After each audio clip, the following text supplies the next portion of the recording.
Nagpretend siya na nagtanong sa inyo. Hindi, sa kabila yun.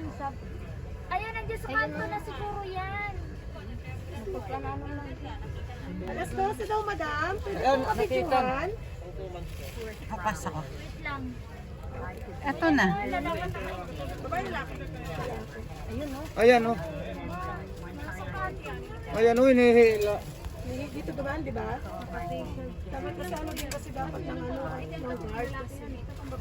Ano, tawag dito? Walang resibo. Bagong deliver kasi nila. Nasa loob kasi ako nagbibilang. Pag dito dumaan, walang resibo, kahit walang resibo. May tao doon tinatanong sa gilid yung tindera yun. Oo, nagpre-pretend siyang customer habang tinatanong sa inyo. Binabatak niya. Ganyan din last week sa akin, buyer ko naman. Muslim ang may-ari. Buti ka mo, 500 lang ang dinaw.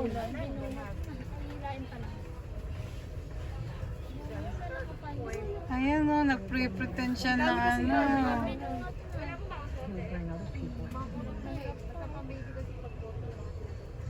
Ay, bumaba. Saan bumaba?